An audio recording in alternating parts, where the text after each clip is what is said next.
Adam qasran wa samaituha sadra. Di dalam tubuh Adam itu kubangun sebuah istana yang kuberi nama As-Sudur. Nah, ini hati lapis luar. Makanya buku pengasal Bahano itu namanya Miftahus Sudur. Artinya apa? Pembuka hati, kunci pembuka hati. Hati lapis luar. Nah, ibarat rumah itu pintu luar itu. Nah, yang kedua, di dalam sudur itu ada qalab, lapis kedua. Dalam qalab ada fuad, lapis ketiga. Dalam fuad ada saqaf, lapis keempat. Dalam saqaf ada luban, lapis kelima. Dalam luban ada sir, lapis keenam. Dalam sir ada sirusir, lapis ketujuh. Dalam sirusir ada nur, lapis kedelapan. Dalam nur ada aku, kata Allah, la ilaha illa ana, yang tak ada Tuhan selain aku.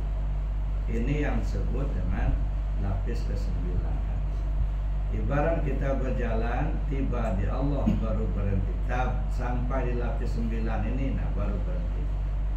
Mulai kita telusuri dari bawah, mulai asudurnya, kolabnya, fuadnya, sakafnya, lubannya, sir sampai surusir, nur masuk ke anak.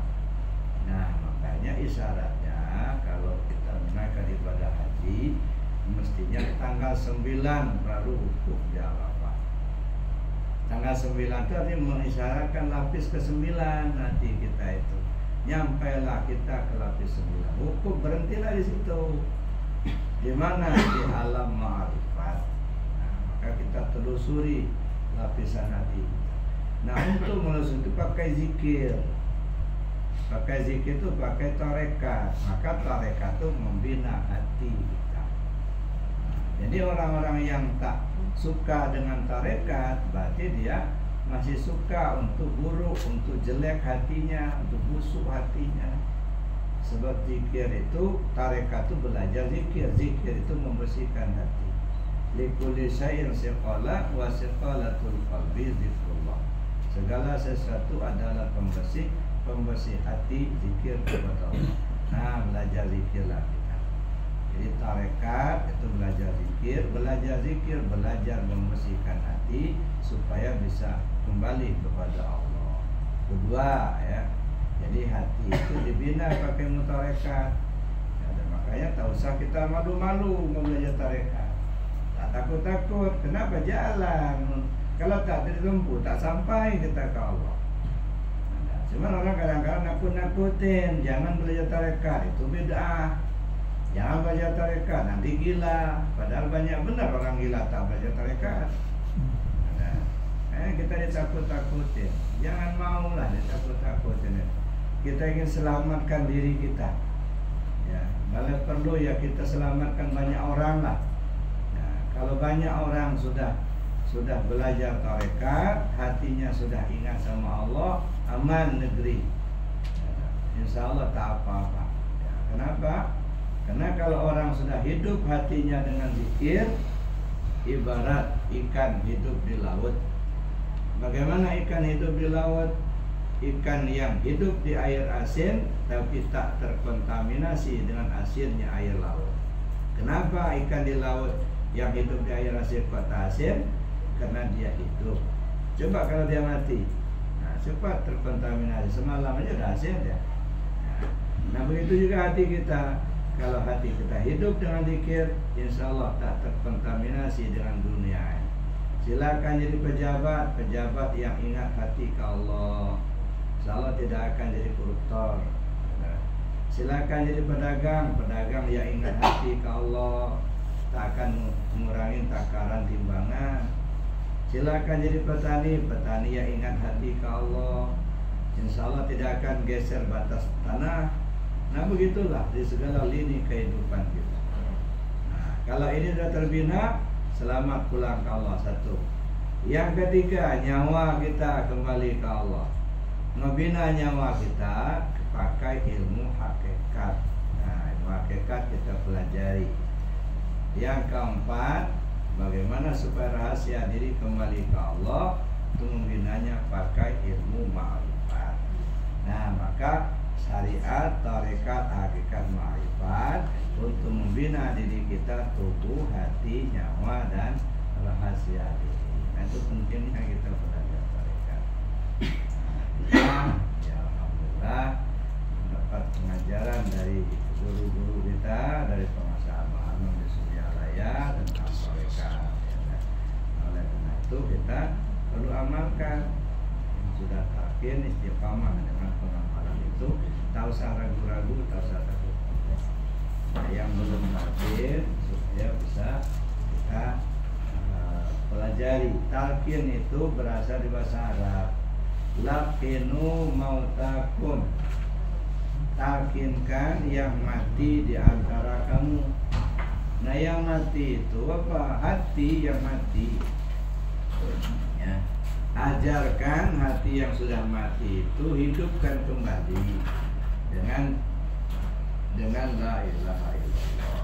Maka kita perlu belajar zikir bagaimana caranya mengucapkan dan mengamalkan kalimat la ilaha illallah itu. Sebab pangkanya sebenarnya dari 2 kalimat syahadat ini Bapak Ibu. Ya, pangkanya 2 kalimat syahadat. 2 kalimat syahadat itu 5 tahapan yang harus kita pahami. Yang pertama kita belajar cara mengucapkan, itu ilmu syariat, ilmu tajwid, mana makharijal hurufnya, mana yang panjang, mana yang pendeknya, itu ilmu syariat atau ilmu tajwid. Yang kedua kita belajar cara mengamalkan 2 kalimat syahadat, ilmunya ilmu tarekat. Nah, belajar tarekat. Jadi belajar tarekat itu belajar cara mengamalkan 2 kalimat syahadat. Yang ketiga kita belajar memahami isi 2 kalimat syahadat. Asyhadu an la ilaha illallah wa asyhadu anna Muhammadar Rasulullah, itu mah bahasa Arab. Ya. Aku bersaksi tak ada Tuhan selain Allah, aku bersaksi Muhammad utusan Allah, itu mah alih bahasa. Dari bahasa Arab ke bahasa kita. Mana isinya? Nah, itu mah alih bahasa aja itu. Nah, yang kita tahu, yang kita ingin tahu isinya apa? Nah, ilmunya ilmu tauhid. Ya, itu ilmunya, ilmu tauhid, belajar tauhid kita. Kenali diri kita supaya tahu isi 2 kalimat syahadat. Mana yang namanya zat, mana yang namanya sifat. Itu yang ketiga. Yang keempat, kita perlu paham posisi. Ya, asyhadu an la ilaha illallah, syahadat tauhid, asyhadu anna Muhammad Rasul, syahadat Rasul. Nah, kapan kita dalam posisi syahadat tauhid, kapan kita dalam posisi syahadat Rasul? Nah, itu banyak sekali diperagakan oleh Rasul. Contohnya, ya, la ilaha illallah hisni, man qala la ilaha illallah dakhala hisni, man dakhala hisni amina amin azabi. La ilaha itu benteng aku. Siapa orang mengucap la ilaha illallah berarti masuk ke dalam bentengku. Siapa orang yang berada dalam bentengku aman dari siksaanku. Nah, yang ngomong itu Nabi, tapi ku-nya itu Allah. Nah, kalau begitu di mana posisi Muhammad ketika itu? Mengapa Nabi Muhammad kok mengatakan aku, katanya? Ya, sedangkan dia kan Nabi.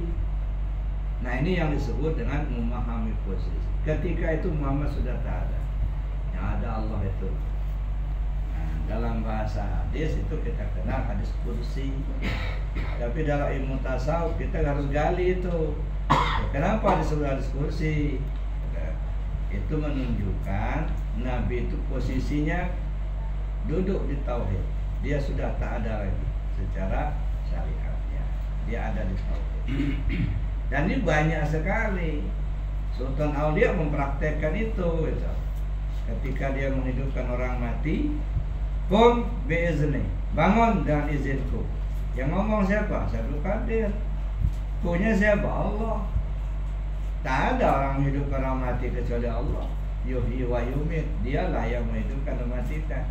Abdul Qadir nggak bisa menghidupkan orang mati, enggak. Tapi kenapa begitu? Qum bi'izni, bangun dengan izinku, hiduplah mayat dalam kubur. Di mana posisi Abdul Qadir ketika itu? Ini namanya memahami posisi. banyak kita tak paham itu ya. Nah begitu juga misalnya ayam, kita sembelih ayam nih. Ayam itu kan binatang halal kan, binatang halal dimakan. Sapi, kambing itu binatang yang halal dimakan. Tapi kalau disembelih tak baca bismillah, haram kan dimakan. Nah pertanyaannya, menyebabkan dia halal dan haram itu apa? Mengapa binatang yang sudah dihalalkan kok kalau disembelih tidak dengan bismillah kok menjadi haram dimakan? Kenapa? Apa kena kalimat bismillahnya atau dengan yang lain? Nah ini perlu. Orang-orang fikih menganggap ketika nyembelih hewan itu baca bismillahirrahmanirrahim. Itu fikih. Kenapa? Karena memang fikih itu yang diucapkan. Nah kalau tak diucapkan tidak terdengar. Yang diperbuat, kalau tak diperbuat tidak bisa kelihatan. Nah, itu fikih. Wajar kalau diucap bismillahirrahmanirrahim. Tapi bukan persoalan kalimatnya. Dengan bismillah, dengan nama Allah ku sembelih ayam. Apa urusan kita sama binatang itu? Kita ngejadikannya enggak, kita menghidupkannya enggak, kasih nyawa enggak. Kok tiba-tiba kita yang membunuhnya? Maling itu namanya. Wajar kalau haram. Tapi dengan bismillah, dengan nama Allah ku sembelih ayam. Bukan persoalan kalimat bismillahnya, dengan nama Allahnya itu loh. Itu yang menyebabkan dia halal. Nah ini namanya memahami posisi. Jadi ketika itu kita berada pada posisi syahadat tauhid. Jadi kapan kita dalam posisi syahadat tauhid, kapan kita dalam posisi syahadat rasul. Ini memahami posisi. Itu ilmunya ilmu hakikat. Nah belajar hakikat kita. Nah yang kelima atau yang terakhir, bagaimana cara memakai dua kalimat syahadat. Tak diucap. Kalau diucap itu kata-kata, dibaca itu huruf. Tidak ada ucapan, dipakai. Belayar beduk sampai ke pantai, bawa barang serta penumpang. Carilah hidup yang akan dipakai, kok mati bisa ditumpang. Mana pakaian hidup, mana tumpangan mati. Itulah dua kalimat syahadat. Tapi gimana cara makainya? Ini perlu kita pelajari ilmunya, ilmu ma'rifat. Maka cukup dua kalimat syahadat itu sebenarnya. Nah bertahap demi sedikit kita kaji lebih jauh supaya kita bisa kembali kepada Allah. Nah yang kembali kepada Allah itu saya katakan tadi, tubuh kita, hati kita, nyawa kita, rahasia diri kita sebelum ajal kita tiba. Kalau sampai ajal tiba ini belum kembali ke Allah, sampai akhirat gak bakal balik. Mangkana fi hadhi a'ma wa huwa fil akhirati a'ma wa adalla sabila. Siapa orang yang buta tentang Allah di dunia ini, di akhirat pun dia buta, akan menempuh jalan sesat. Nah makanya Allah bilang, wa anfiqu mimma razaqnakum min qabli an ya'ti ahadakumul maut. Infakkan, serahkan, kembalikan apa yang sudah Allah berikan padamu sebelum ajalmu datang. Apa yang diimpakkan itu, yang diberikan Allah sama kita. Yang diberikan itu bukan hanya duit, bukan hanya harta. Yang diberikan Allah sama kita, hayat kita, kemudian Allah balikkan. Itu punya Allah, bukan punya kita. Ya, kuasa kita, qudrat Allah. Melihat kita, basar Allah. Mendengar kita sama Allah. Nah itu balikkan semua.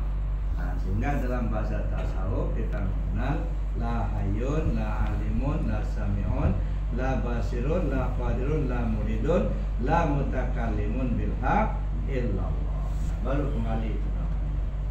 Nah, itu yang perlu kita selesaikan selama hidup kita.